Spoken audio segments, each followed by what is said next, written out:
All right. Hello, everybody. And really excited to be here with you this Friday morning with a good friend of mine, Dr. Brian Mowll. And Brian and I go back many years ago. And, both of us just really have a passion to help people live their full potential, right? To live disease-free, just vibrating and showing up in the world as their highest self. And Dr. Brian really specializes in helping people with diabetes, and diabetes is, on the rise, and it's one of the fastest growing diseases, and it's really a silent disease because we don't feel it.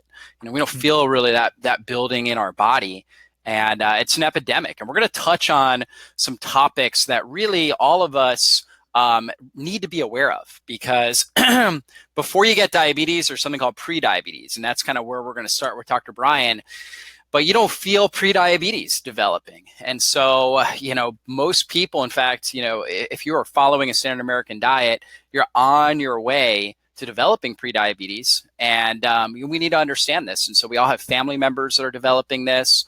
And it's a very, very dangerous condition. We're going to talk about the best strategies, best foods. We're going to talk about best testing strategies for your blood sugar. We're also going to talk about lifestyle strategies that you can apply immediately, starting today, starting right after our little talk here, to start getting your blood sugar stable and improving your health. We're also going to talk about the World Diabetes Summit. This is an incredible online event with some of the top speakers in the world that actually starts next week. And so you can actually register for this today and immediately start listening to some free gifts, some free talks. I think my talk is one of those on sugar detox, and immediately start applying a lot of these advanced principles. So, Dr. Brian, without further ado, I know you are the diabetes expert. When I think about diabetes, like if I have a question or something like that, I think of Dr. Brian. I'm like, he's going to know the answer to this. So, Dr. Brian, why don't you tell us a little bit about yourself, how you really got started, and your passion for helping people with diabetes? Yeah, beautiful. I'd love to do that. And Dr. David, I love spending time with you. Like you said, we go back quite a while and had a good friendship over the years. And, I think we're almost always on the same page with the information and knowledge we're trying to teach. So this will be great today. I had to laugh real quick when you said, without further ado. I remember my first diabetes summit. This is our 5th year doing it. So our first one was back in 2014. And it was my first time really doing a lot of live interviews, and I sort of opened with that every single time. And by the end, we started to get comments like people sort of teasing me about, without further ado. Yeah, because we had over 50 guests on the first one. It was crazy. I must have got that from you. Must have picked that up from you. But anyway, So I got into. I've been helping people, practicing for almost 20 years now. And about kind of 5 years into it, I started really gravitating towards helping people with diabetes and blood sugar issues, because I think it really started with one patient, and that particular person had been struggling. They didn't know where to go. I was doing nutrition classes. They came to a nutrition class and started to apply the principles, and lost like 30 pounds, turned their self around, started telling me how much better their blood sugar was getting. And I didn't really know all that much about it at the time. So I started doing a lot of research and trying to help them more and more. And that first patient literally reversed their diabetes, their type 2 diabetes, in a period of a few months. And that just kind of lit a fire under me. I kind of always wanted to make an impact on the world and change and help save people's lives. And that was just something that I gravitated to. So I started studying it and focusing on it more and more. And it's almost like Pandora's box. When you get into diabetes, there's so many different factors that can affect and impact blood sugar. Yeah. And then on the other side of that, there's so many different problems that can be caused by dysregulated blood sugar. And, from things like obviously obesity, a lot of people think diabetes is caused by obesity, but I tend to think that they have a common cause, which is insulin resistance and elevated insulin levels, to brain issues and dementia and Alzheimer's disease, cardiovascular stress that leads to heart heart attacks, heart disease, cerebrovascular disease, stroke, kidney failure, amputation, sexual dysfunction, and the list goes on and on and on, all stemming from dysregulated blood sugar. So it really becomes sort of an open door to work with someone and say, let's change and transform your life, focusing on blood sugar, but really making it about your overall health. Yeah, absolutely. So really with diabetes, people don't die from diabetes. They die from the Right. effects that Mm-hmm. diabetes has, where it obviously damages the blood vessels, things like that, like you're talking about. And, back, I guess, 20 years ago, when you saw that result with your patient, I mean, really back in the 90s and even the early 2000s, and still in medical school, we're told you can't reverse diabetes. You can only manage it, right? That's right. And so really not given hope, but you started seeing that and seeing how nutrition, lifestyle, things like that could impact it, and obviously give you hope and really give you a purpose there. So pretty cool And stuff, man. what I tell people is their doctors aren't lying to them. Yeah, They're being as truthful as they can be. yeah, They can't reverse diabetes with the tools that they're using, which true. is basically a toolbox full of 70 plus different medications which have been approved for use in people with diabetes. And for pre-diabetes, they have even less tools. Yeah, They're sort of, some still use medication, some wait. They'll send you to a couple classes with a dietitian who tell you to eat artificial sweeteners and replace white bread with whole grain bread, and that's about it. That's pretty much all they're doing. And with those tools, diabetes can't be reversed because yeah, they're not addressing the root causes. But with a different set of tools, and we're going to talk about some of those yeah. today, type 2 diabetes can be reversed. Pre-diabetes can be stopped and reversed. People can lose weight, feel better, protect themselves from all those things that I mentioned, like dementia and heart disease and stroke and sexual dysfunction and loss of limb or other problems that we oftentimes Yeah. associate with these issues. Yeah, absolutely. There's a lot of hope. And so if you're listening out there and you have friends, family members, I mean, really all of us are being affected by diabetes, by prediabetes, by the downstream effects of diabetes. So please share this information. You could share this interview. I mean, we're just getting started with this. So that way your friends, your family members can get this vital information. And so let's see who is on with us. Okay, we have got Coletta, right? And so she's coming in here from Sweden. So interested in learning about diabetes. Great. Colette, I think I said your name wrong. It's Colette. So great to have you on, Colette. And yeah, we're definitely going to jump into that. And let's see, Rosa says, what causes dawn phenomenon? Let's make sure we touch on that for Rosa. And Rosa, I also wrote a great article, and actually Dr. Brian wrote a great article I saw too on this concept. And my team, we put together a great article on that too. So we'll touch on that because that's a really, really good topic. I know my audience would be interested in. So as you guys are coming on, definitely put in where you're coming from and also any questions you have, because we'll touch on some of those questions. So first thing I wanted to go over, though, was with Dr. Brian is what is prediabetes and who's at risk for that?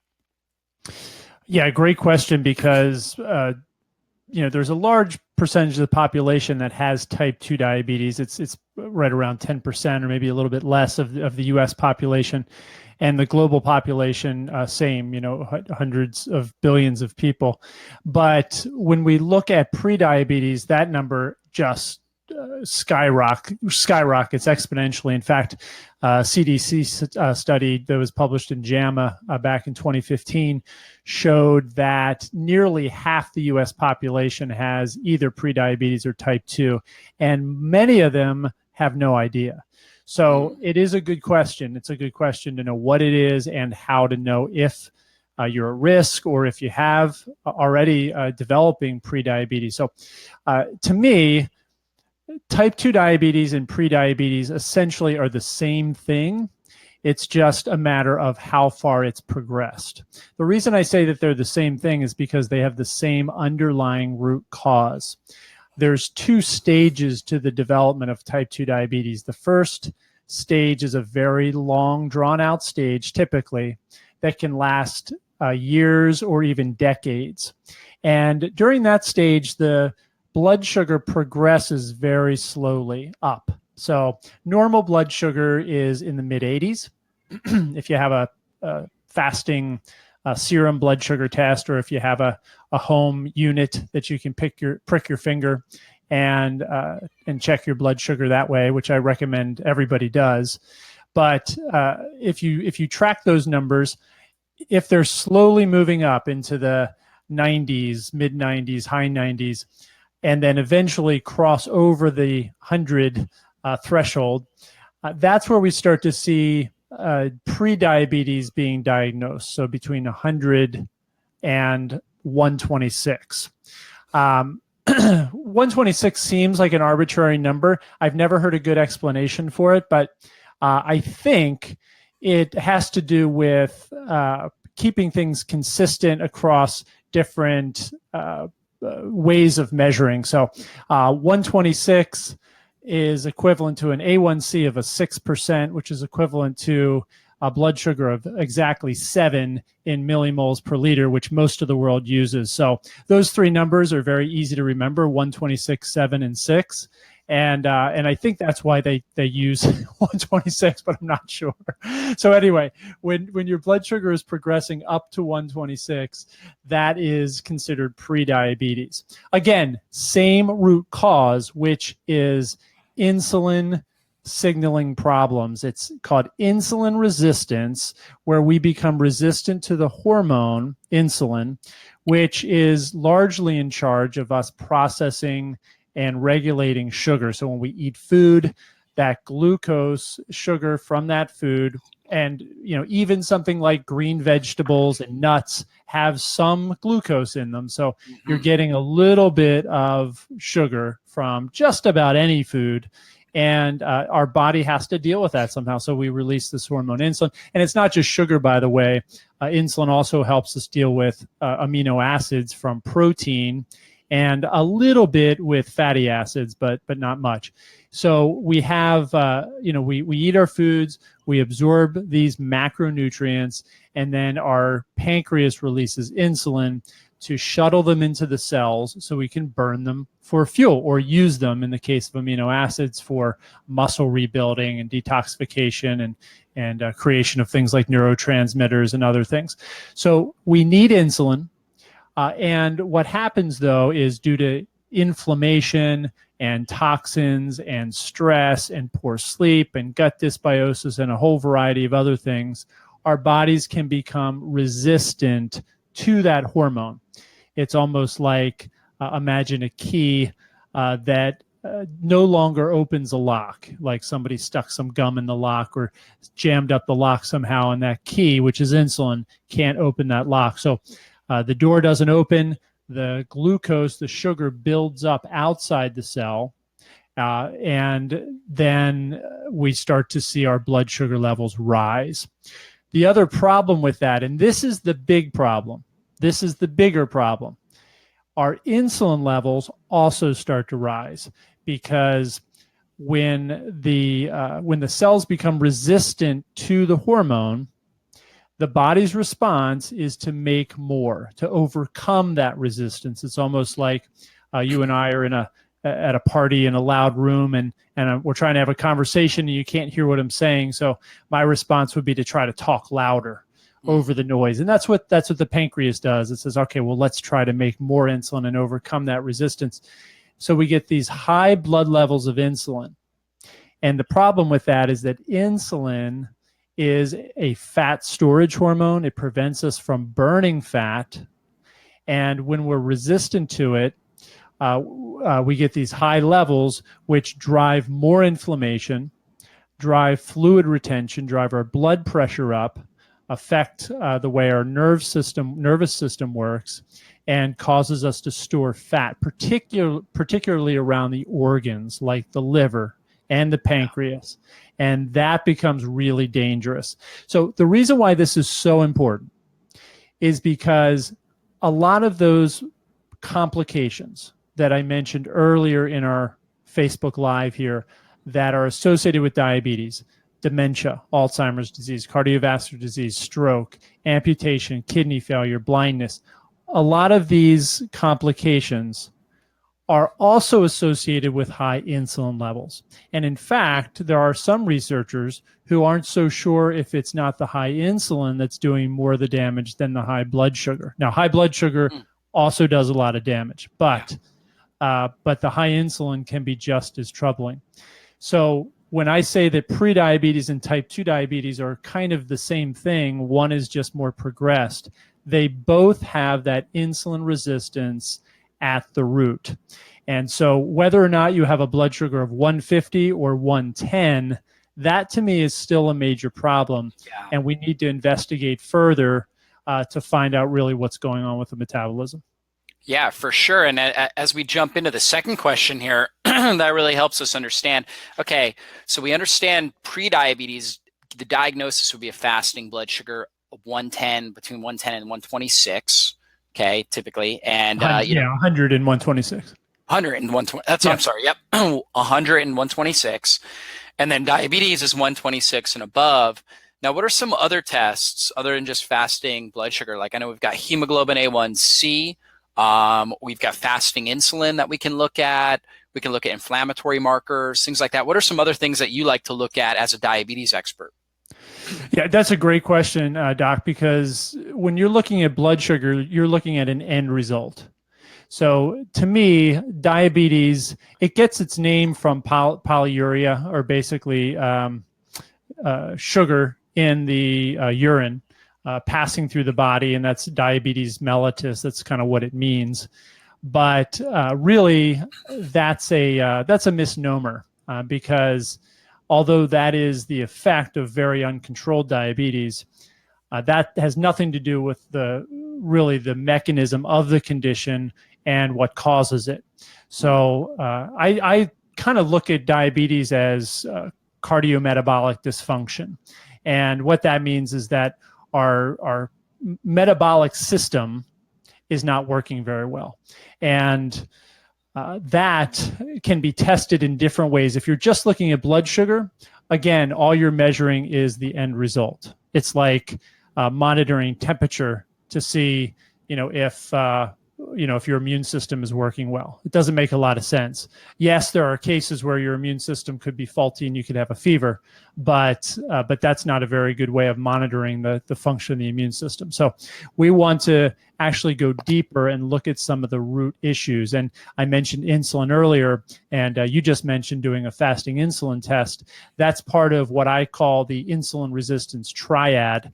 So I think it's important to look at fasting insulin, fasting triglycerides, which is part of any standard lipid panel.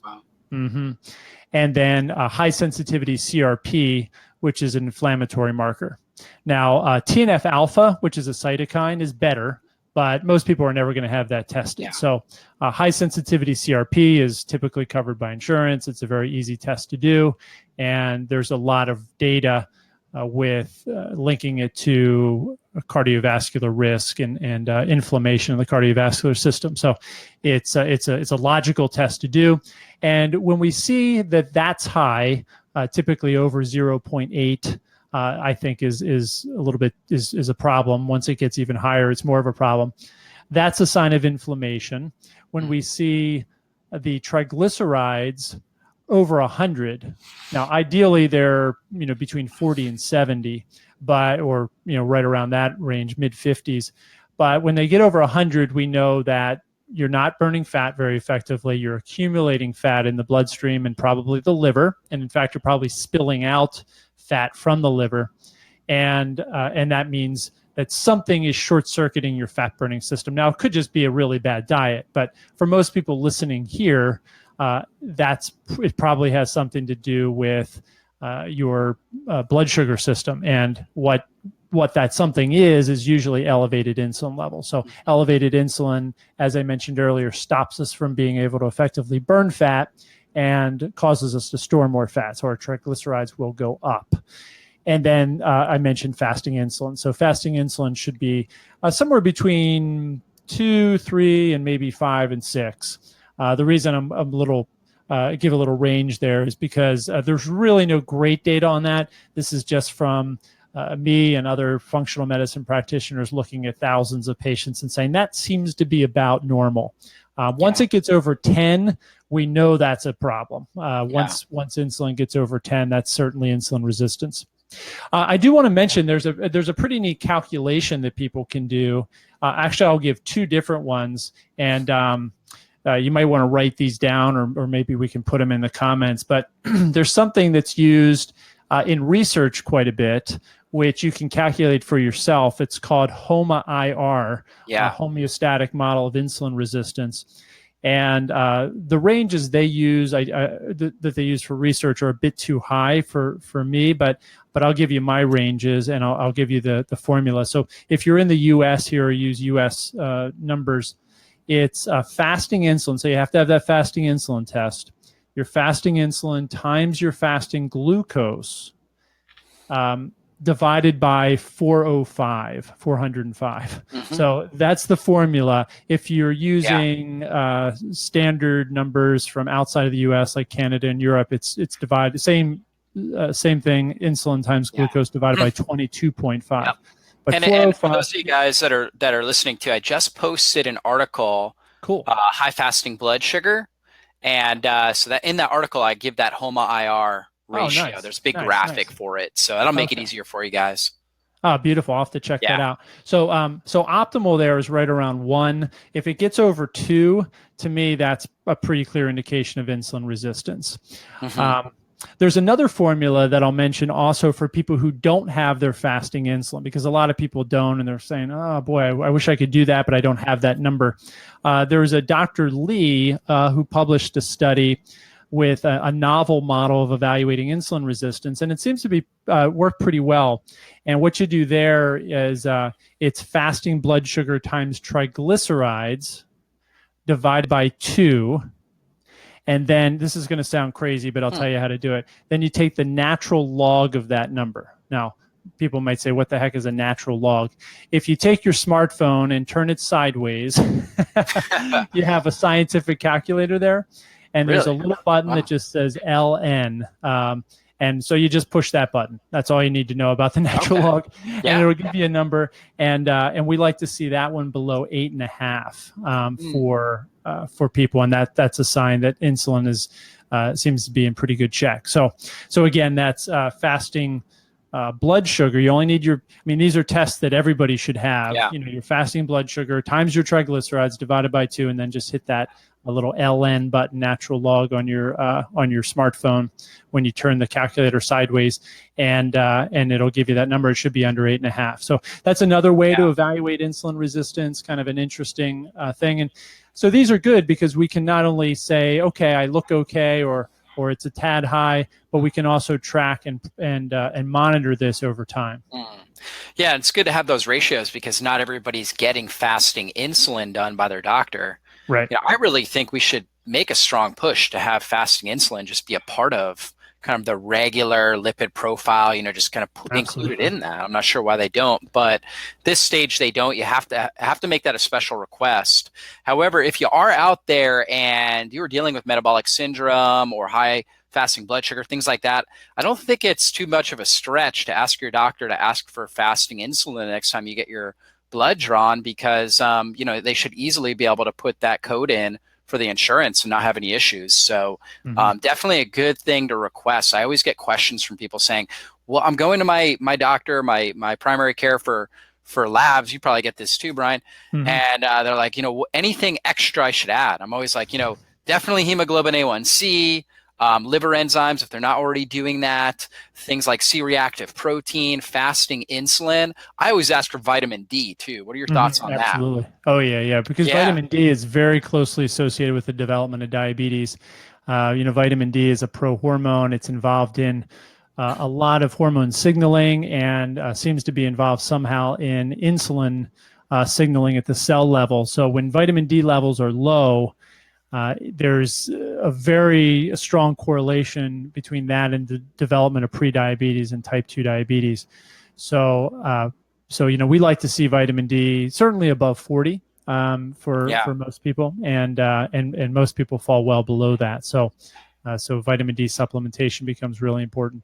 Yeah, absolutely. So I think those are all very reasonable labs that you can get done with, your general practitioner, or even if you're just going into, any lab test kind of place, Hmm. you can ask for these labs, and it shouldn't be very expensive. If you have insurance, they should all be covered.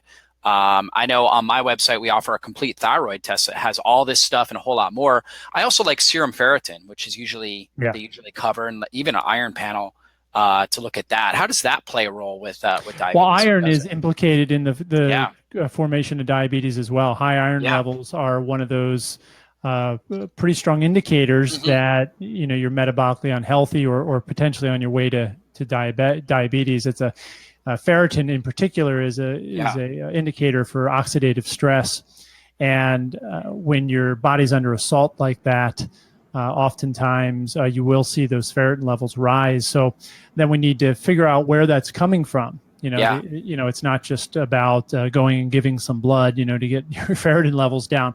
We got to figure out why those levels are elevated in the Mm. first place. Yep. Are you accumulating that? Are you releasing too much, producing too much? What's going on, and where is the source?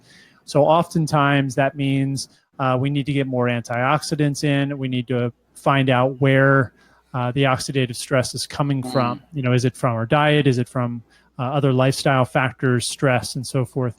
So I think Yep. it's a great biomarker indicator. Homocysteine is another one Yeah. that is an indicator that's been correlated with cardiovascular risk and is Yep. oftentimes elevated with elevated insulin. So homocysteine is another byproduct of Yeah. basically, yeah, oxidative stress and Where inflammation. where do you like to see the ferritin levels and also the homocysteine? What's like the ideal range that you like to see?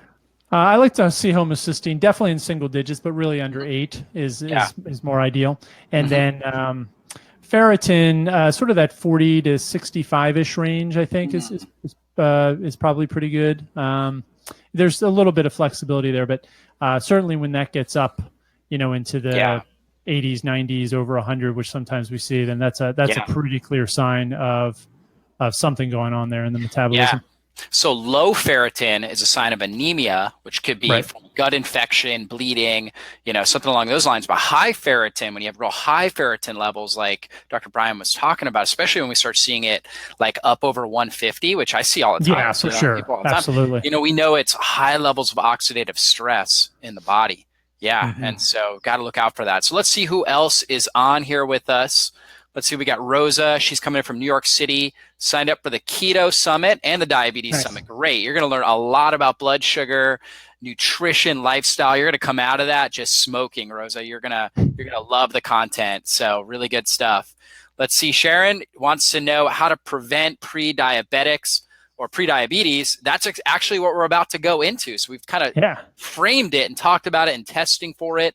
Now we'll jump into that. So, Dr. Brian, best foods and nutrition plan to stabilize blood sugar. And hey, if you're out there and you're listening, you like this content, definitely give us a like and a share so more people get a chance to listen into this interview.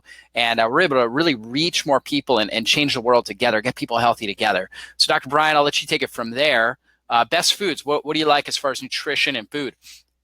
Well, we have to look at what the target is. What are we trying to do? And to me, if you have elevated blood sugar, if you've got some metabolic issues, or you're kind of moving towards diabetes, there's two things we need to do. One is reduce inflammation, and the second one is burn more fat, because those are the things that contribute to insulin resistance and start that process. Once you become insulin resistant, the insulin levels start to rise, as I mentioned earlier, and then we have to put that third thing in the mix, which is stop stimulating the release of insulin. So those ultimately are the three things: reduce inflammation, stop the release of insulin, and we do that with basically start with a good whole foods diet. So I see a lot of people will sort of lose the forest for the trees when they get too deep into any one diet philosophy. So in other words, I'm eating paleo. So as long as everything in whatever I'm eating is paleo, it's okay, even if it's heavily processed, right? Mm. Same thing with keto. I see people eating little, keto candy bars, thinking they're doing themselves good, and yeah, that's probably better than going out and having a Cliff Bar or a candy bar that's filled with lots of sugar. But at the same time, I think we need to start by just always coming back to start with real food, right? Yeah, so, definitely. so let's eat lots of veggies, fruits in moderation if you can tolerate fruit. But I like to keep fruit seasonal, which means you're not eating a lot of fruit really, and and low glycemic, which might be berries for the most part, and then a few other fruits here and there, again seasonally. But lots and lots of vegetables, fibrous vegetables. Some people can tolerate starchy veggies and some people can't. So things like parsnips and sweet potatoes and so forth. Some people do fine, some people don't.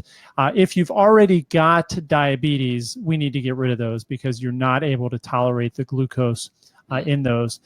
If you're super healthy, like, my 16-year-old son who's active and playing sports and has a hyper metabolism, potatoes probably are fine for him. So you have to kind of look at that on a case-by-case basis. But I like them because they are real food.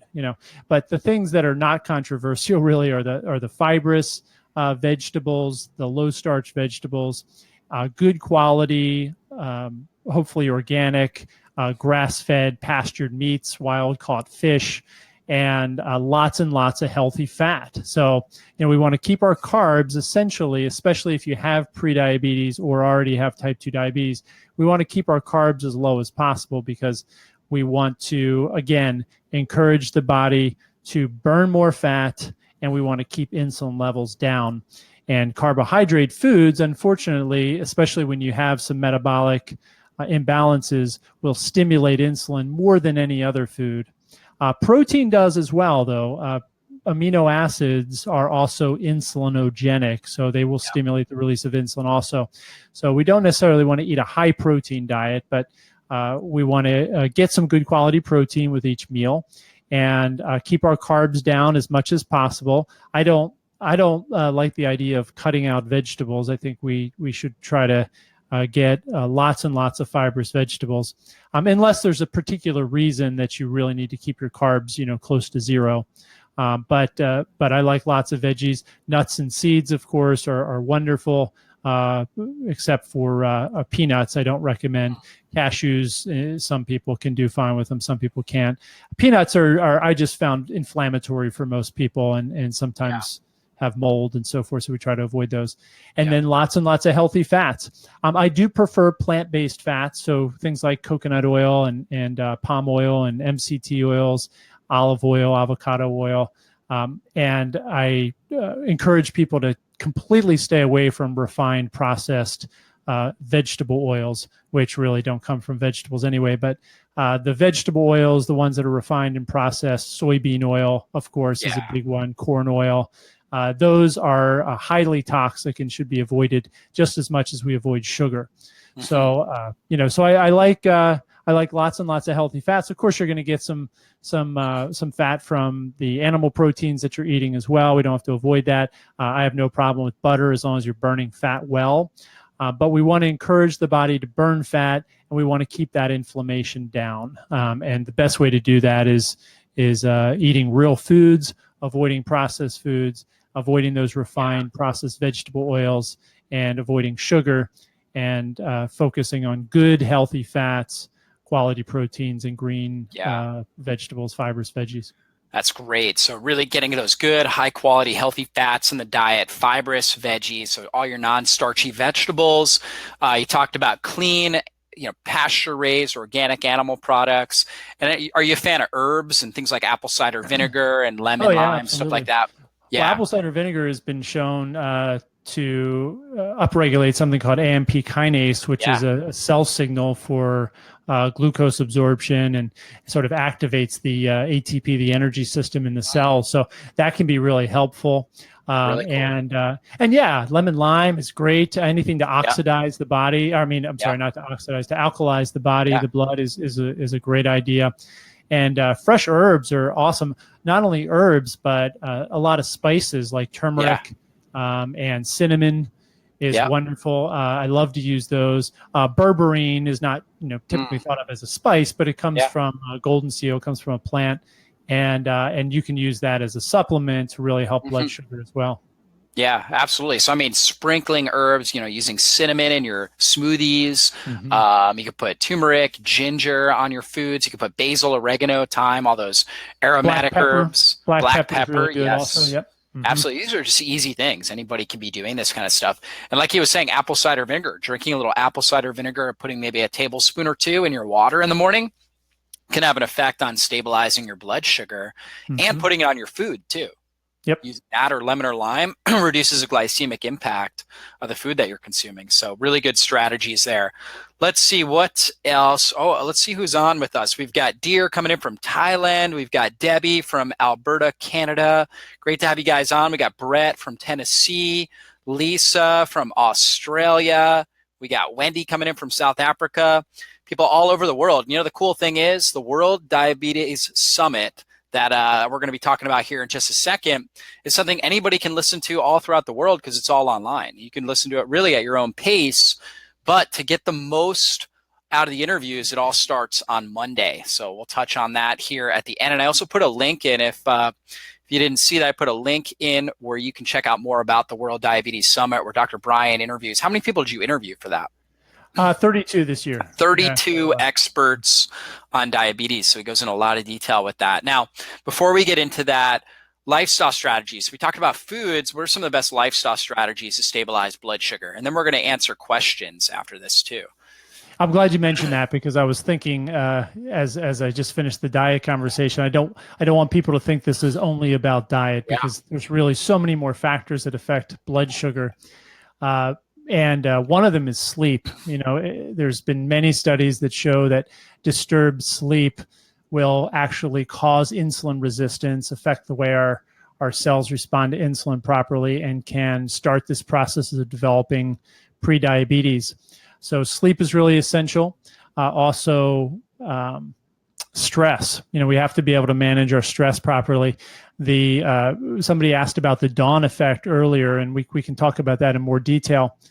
But one of the mediators of the dawn effect is this hormone cortisol and also adrenaline. Both come from the adrenal glands.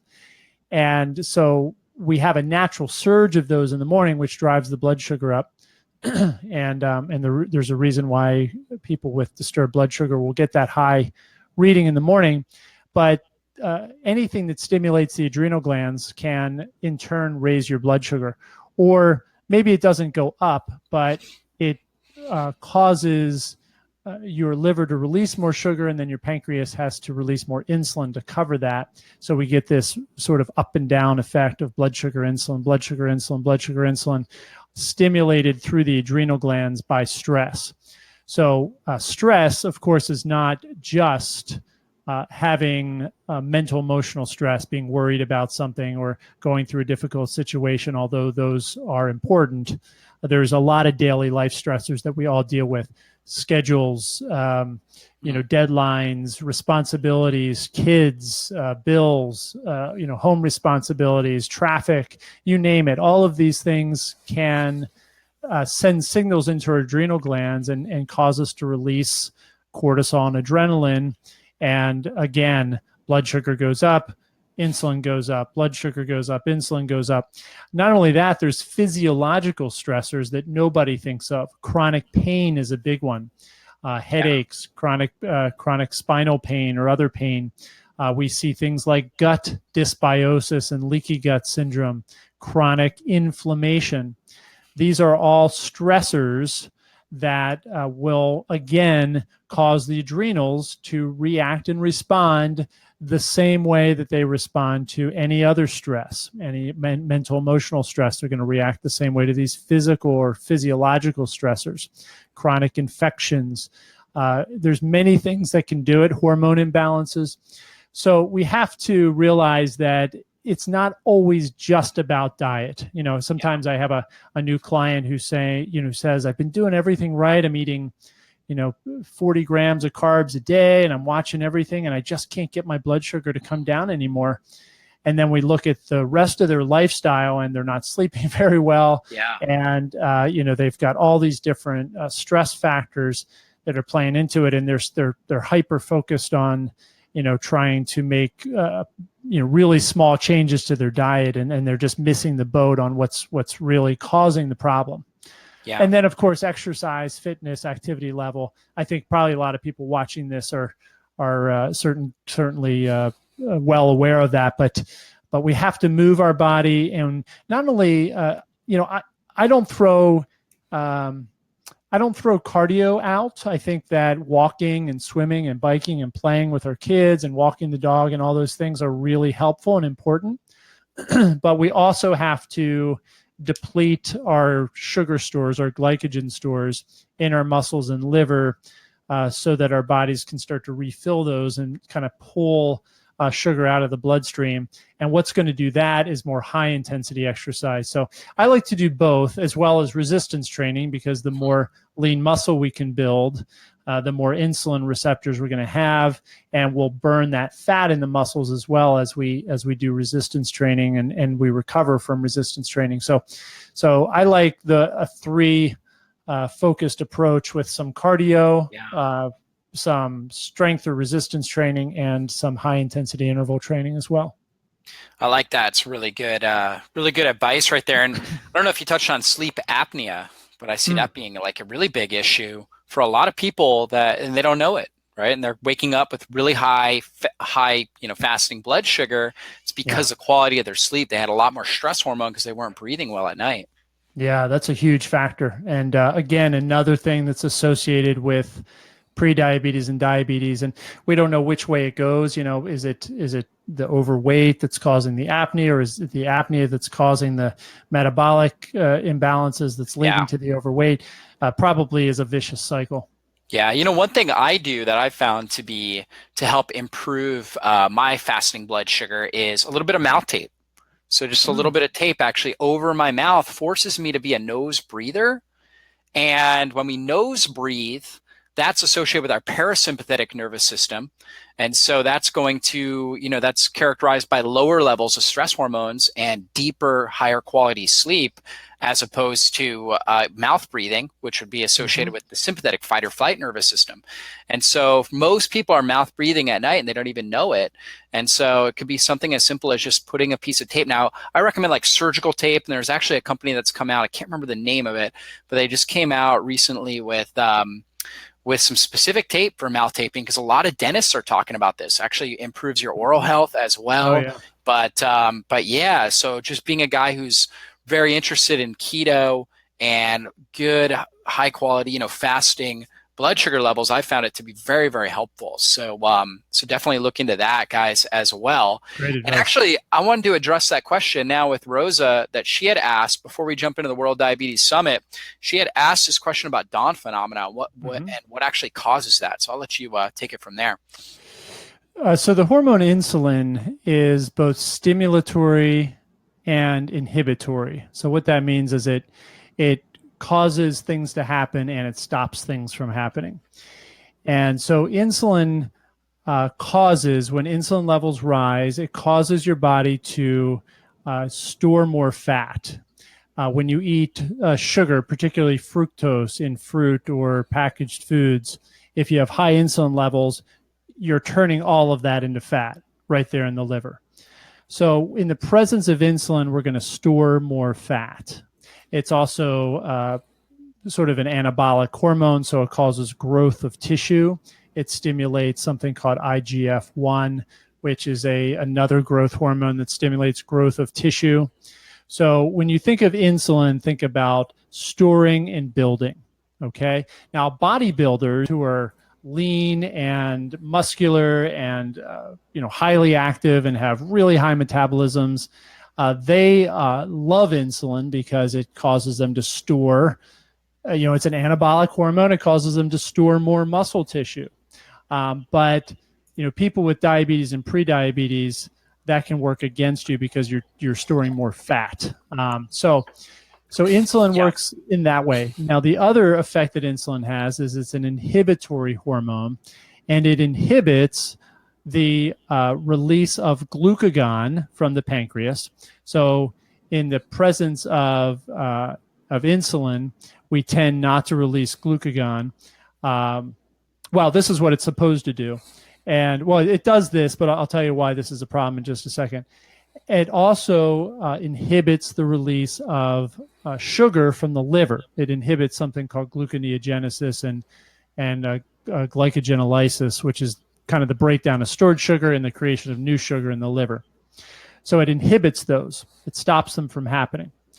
So what usually happens when someone with totally normal blood sugar metabolism wakes up in the morning, they have an elevation of what are called counter-regulatory hormones. That's cortisol and adrenaline, glucagon, and growth hormone. We see these hormones rise. And, this is a time of, let's get up, let's get going.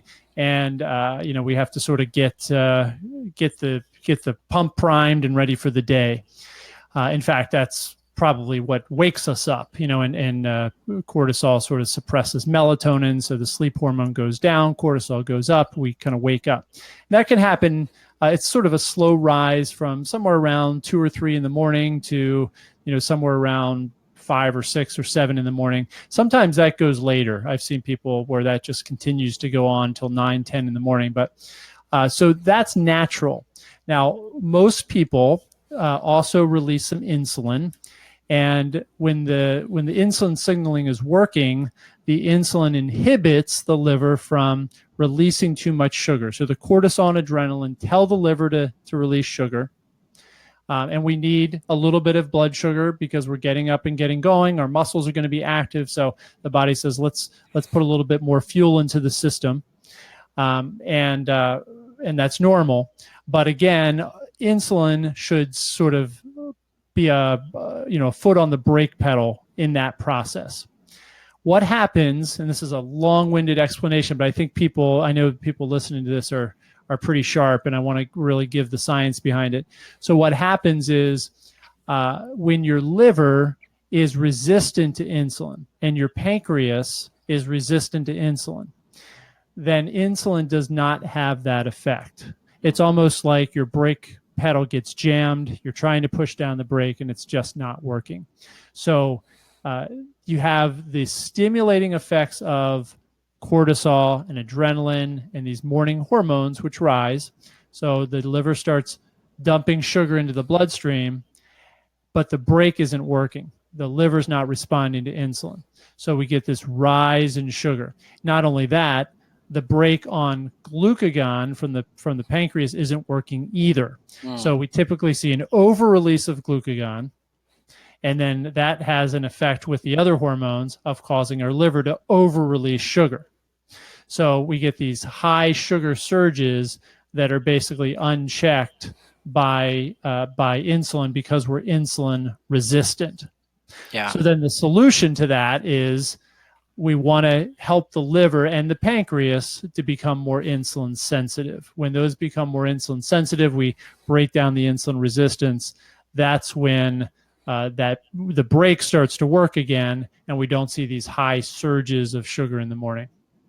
That's a great explanation, Dr. Brian. And I also, I did embed an article for you guys, why you have high fasting blood sugar. And I talk about several different mechanisms, just like what Dr. Brian was talking about. And also for people that are keto adapted, there's some unique things that take place. And I talk about that in the article. Cool. So check that out if you want more detail with that.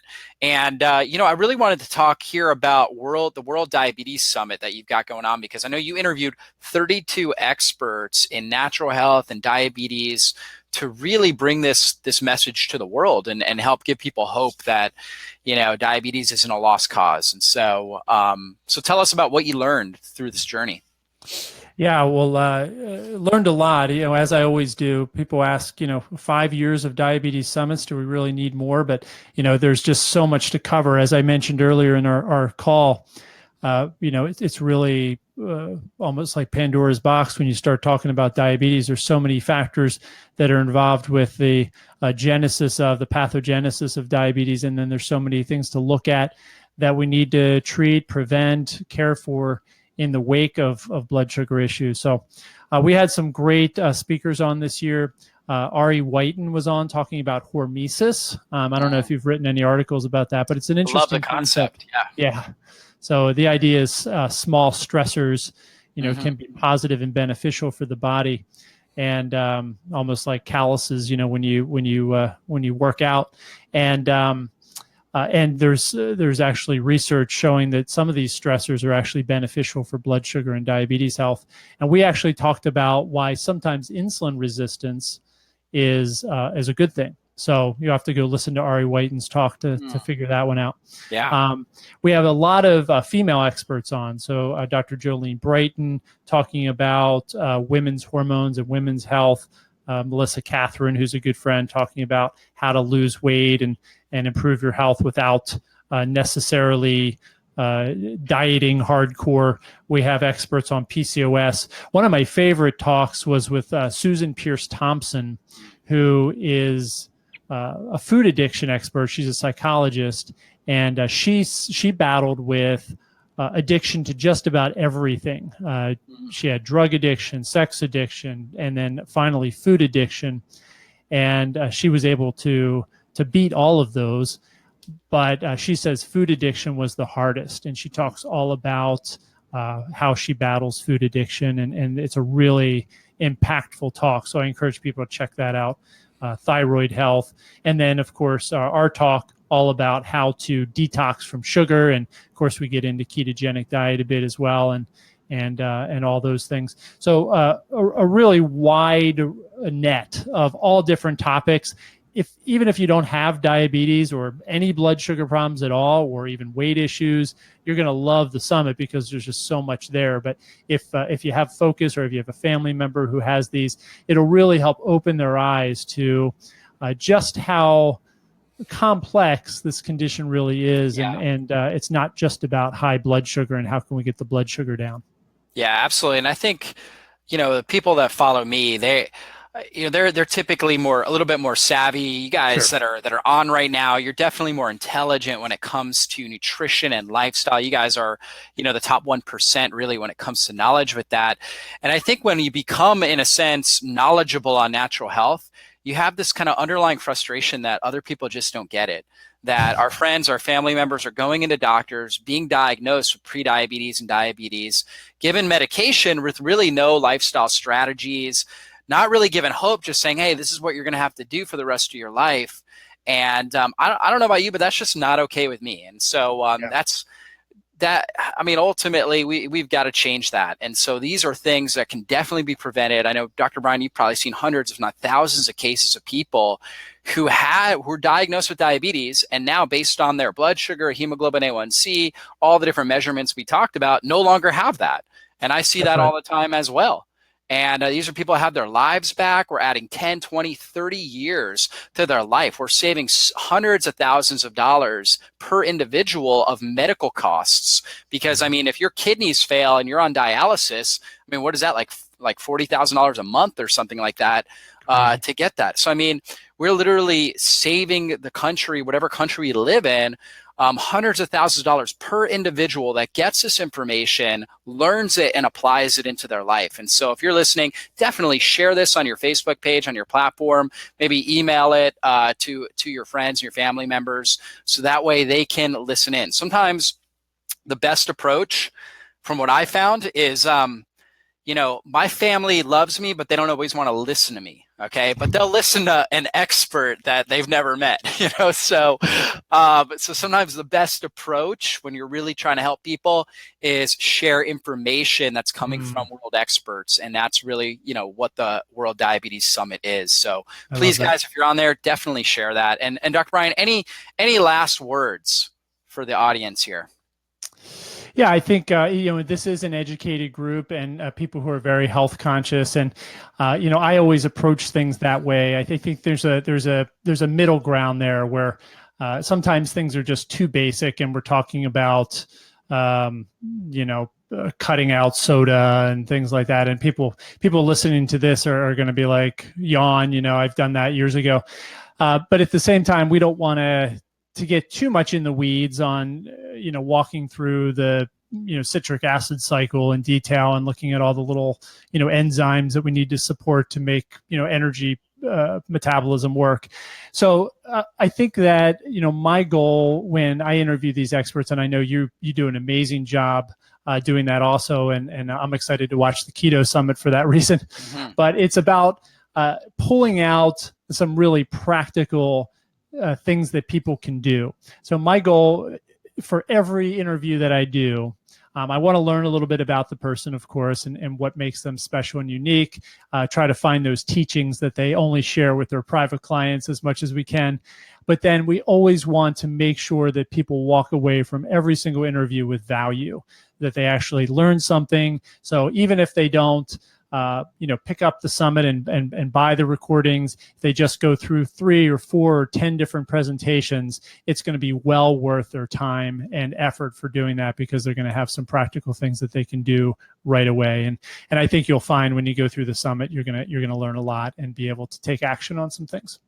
Yeah, absolutely. Well, Dr. Brian, thanks so much for doing all the work to put on the World Diabetes Summit. Now you're 5th, and I'm looking forward to tuning in and listening to several of these interviews, because I'm always trying to learn and be the best that I can be, and I share that information with my audience. And so thank you, all of you who have tuned into this presentation.